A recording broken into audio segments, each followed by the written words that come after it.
All right, so in this journal, Journal 63, we're going to be talking about a specific type of sequence, and that's called arithmetic sequence. So in the previous journal, we talked about a variety of different sequences. Now, if you watched the video, you only saw two types of sequence, practice problems with the sequences. If you were in class, we worked on a variety of different sequences just as a fun day in class. So arithmetic sequences are those types of sequences where you notice that they add by the same number, or you could think of it as subtracting by the same number. But either way, that number is what we call the common difference, and it's represented by D. So this is the number that you add every time to get to the next term. And so here I have some sequences, and you have to figure out if they're arithmetic or not. So one way you can check is if they're arithmetic is if the sequence adds or subtracts by the same number. So if you notice that the pattern here is adding and subtracting by the same number, then it is an arithmetic sequence. So let's take a look at the sequence here. From 2 to -3, it looks like it's subtracted by 5, right? And then the next one, it also subtracts by 5. And then -8 to the -13, it's subtract by 5. So it looks like each term subtracted by 5. And so that means that we're subtracting by the same number every time. So this is, yes, it definitely is arithmetic. But also we can say that this here has a common difference, or D is equal to, since we're subtracting by 5, it's going to be a -5.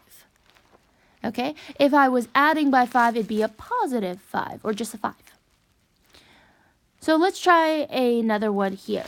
This one's a bit more difficult because you got a whole number and then fractions, and it looks like the fractions are jumping around.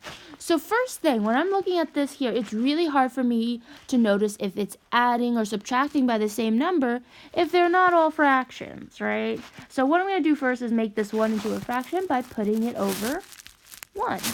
And then something I might want to do is try to get a common denominator for all my fractions. So when I look in the denominator here, a good common factor to use is probably 4, since it's the highest one here. So I need to multiply this denominator, this first one here, by 1 to make that denominator a 4. So that would give me a 4 over 4. The next one here already has a denominator of 4. So I'm just going to drop down that fraction. I don't need to multiply anything to this fraction.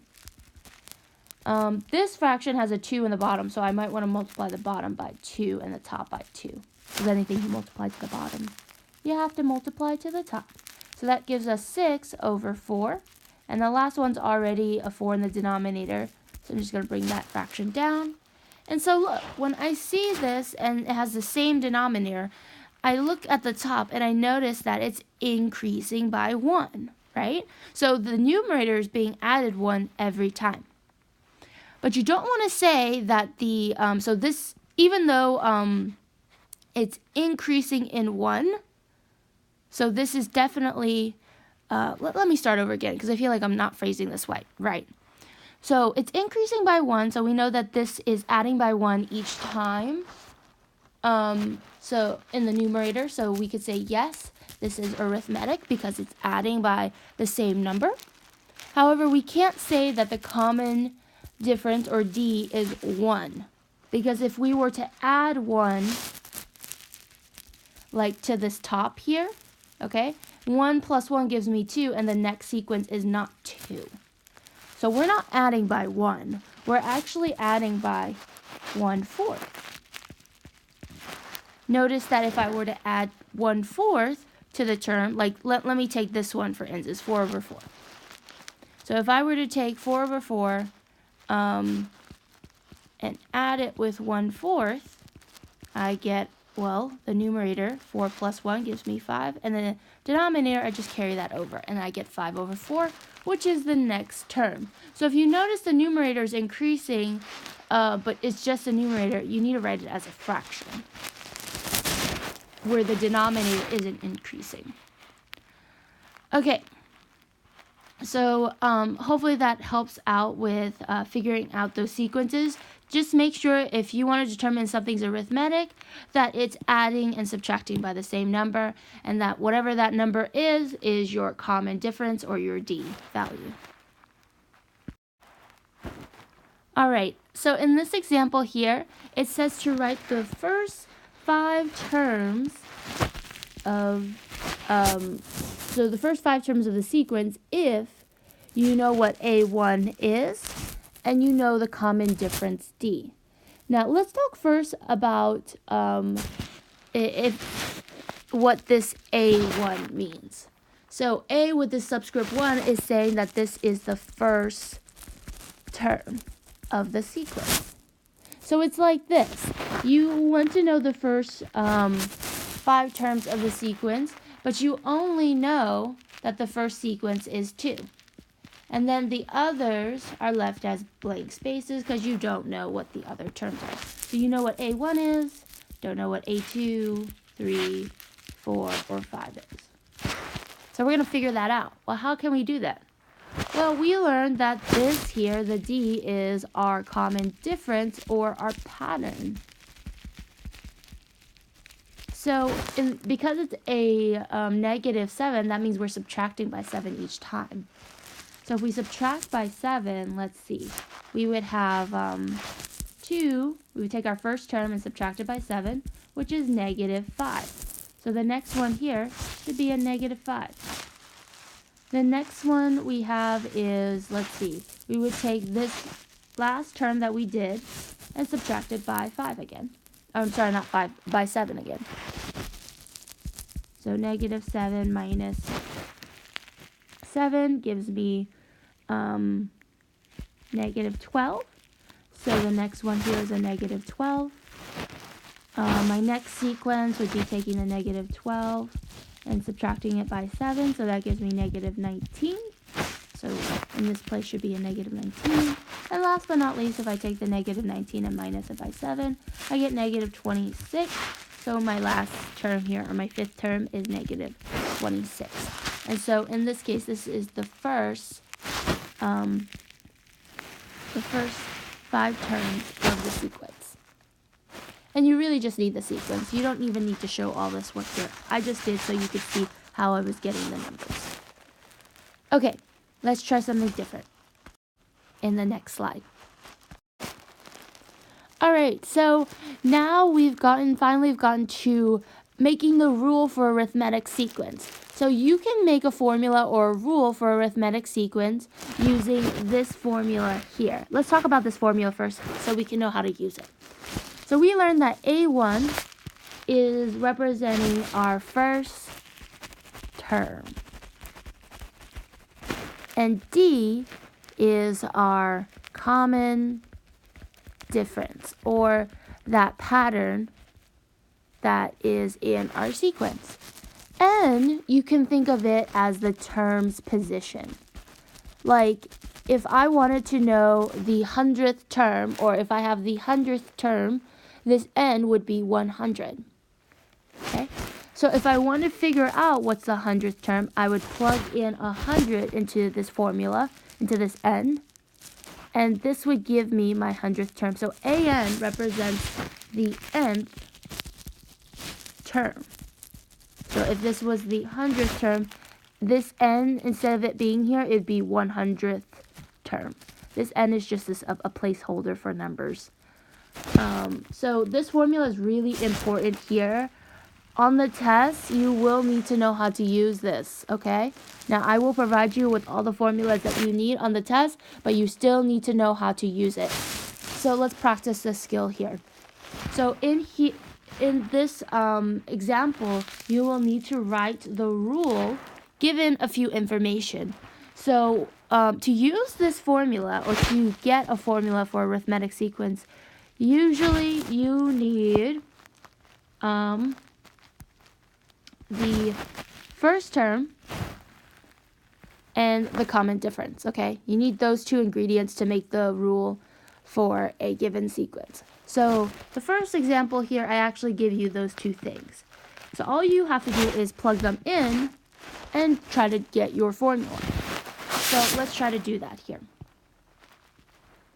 So we have an equals my first term, which is 2, plus n minus 1, because I don't know what n is, and then 3 for your common difference. So I'm going to write a 3 here.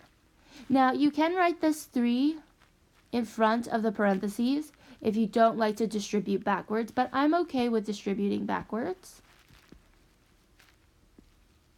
So from here, what you want to try to do once you've plugged everything in is try to simplify out your formula. So the first thing I notice is that I can distribute this 3, so I'm going to go ahead and do that. So I have 2 plus 3 times n is 3n. 3 times negative 1 is going to give me negative 3. And notice now I can combine maybe these two numbers because they're the same. So that gives me 3n minus 1 if I combine the numbers. And so I'm going to drop down my an. And so this here is now my formula that represents a sequence. So I know I'm done when I can't combine any more terms. So what this formula does is I can generate my sequence now. If I want to know what the first term is, I would plug in 1 into this n, right? And figure out what that number is. And I could do this for as many as I want, as many terms that I need. So now let's try out this example here. Notice that this time around, I give you the first term and the second term, but I don't give you the common difference. So we have to actually figure out what d is. So if I give you the first and second term, it's like me saying I have 2, then 9, and then I don't know what the rest of the numbers are. But I really just need 2 terms here, because if I were to look at how to get from 2 to 9, assuming that it's arithmetic, it looks like it's adding by 7, right? 2 to 9, I had to add 7. So in this case, our common difference is 7. So now that I have my common difference and my first term, I can plug them into my formula and try to get my formula for the sequence. So an is equal to, let's see, my first term is 2 plus n minus 1. Remember, I don't know what n is. And then d is 7. So I'm going to go ahead and distribute that. I keep writing 7, and let me distribute that. So I'm going to try to simplify this down. So I have 2 plus 7 times n is 7n. 7 times negative 1 is negative 7. Now I want to see if I can combine any like terms here. So like these two I can combine because they're both numbers. So if I combine that, I get 7n minus 5. I'm going to drop down my an. And so this is my formula. And yeah, so I got my formula because I can't combine any more terms. So you might notice if you look in packet 14, page 1, so that's going to be the homework assigned for this journal, it's going to ask you what the 25th term is. So that's like, let me use part A as an example. So if I want to know the 25th term, that's like saying A25, and I want to know what that is. Well, in that case, my n value is going to be 25. So I'm going to be plugging in 25 into this n to figure out what that number is. So that's like me saying 3 times 25 minus 1. And if I work this out, I get 3 times 25 is 75 minus 1, 74. So I know that my A25, or my 25th term, is going to be 74 as the number. So once you have like a formula, it's so easy to just plug in whatever term position you want to get that term number. Okay, let's do one more example using this formula. So in this example here, we're also writing the rule for the sequence. as you can see up here. But this time around, if you look at what you're given info-wise, you're given only a sequence. This one here, you're given the common difference, but not the first term. So let's start with this one here. Every time that you're given a sequence, you actually know already what the first term is, right? Because your first term is whatever is the first number in the sequence, so it's 31. So I already have the first term. Now, when I look at this here, because I have a sequence, I can try to figure out what the pattern is. So from 31 to 17, it looks like it's subtracting by 14. And so to get to the next term, I must have subtracted by 14 as well. And 17 minus 14 does give me 3. So in this case, my common difference is, or my D is, negative 14. Okay, now that I have everything, I can use that formula. Let me write that formula up here. It was an equals a1, which is the first term, plus n minus 1 times d. So if I'm using this formula, I'm plugging stuff in. One thing I do want to caution you about is when you plug in d and it's a negative number. So like I said before, you could put this number in front of the parentheses and distribute. Or if you notice that there's a negative number, this might look like subtraction here, right? If you leave it at the end. So what I would recommend is to put parentheses around that number before you distribute. So that way you don't like mistake it for subtraction, which is like a very common mistake. So put parentheses around those negative signs if it's your common difference. All right, let's go ahead and simplify this out. So I have 31 negative 14 times n is negative 14n. Times negative 1 is positive 14. And if I try to combine like terms here, these two are like terms. So that means that I have, let's see, 14 plus 31 is 45 minus 14n. So my an is equal to 45 minus 14n. So here is my formula. Now let's take a look at this one here. So this one, I'm given the common difference, but not the first term. So I need that first term to get my formula. So how do I do it, right? Well, one way we can do this is actually, I know some people will think of this as, oh, you have the 12th term and you know the pattern. So how about instead of subtracting by 6, we do the opposite and try to get back to the first term. So that would be like adding 6 to negative 4 several times until we get to the first term. And you can, but that's a lot of work, right? So another way we could do this is given a term. So since you know what your 12th term is, we can use that in our formula. So we know what A12 is. We don't know what the first term is. If we're using A12, that means that our n value is 12. So we're going to be plugging in 12 in for n.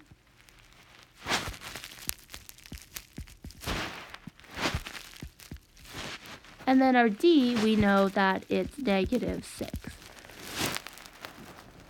So because this nth term is 12, I'm plugging in 12 for n. And so I'm trying to narrow down the amount of unknown variables that I have. So I'm going to work this out here. But in this case, I know what the 12th term is. It's negative 4. So I can replace this by negative 4. And if I work out this piece here, I have A1 plus, let's see, negative 6 if I distribute that. Or actually, let's not distribute that. I have a better idea. Since the inside here is just numbers, we can combine that. So 12 minus 1 gives me 11 times negative 6. Let's work this out. So we have negative 4 equals A1. 11 times negative 6 is negative 66.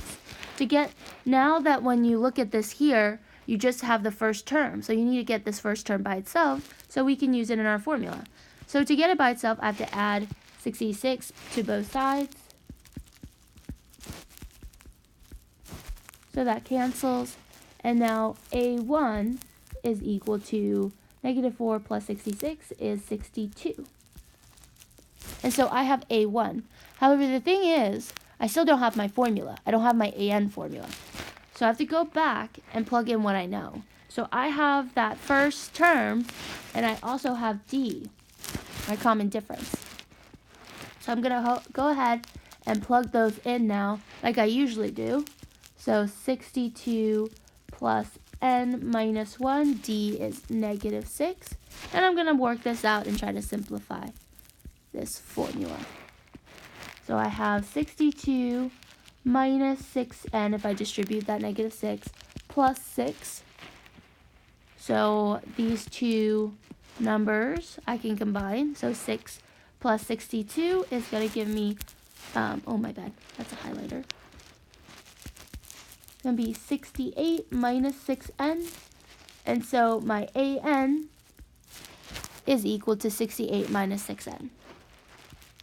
And that is my final answer, because I have now achieved my formula. Okay, so I hope this helps you out. So take a look at the homework now. So packet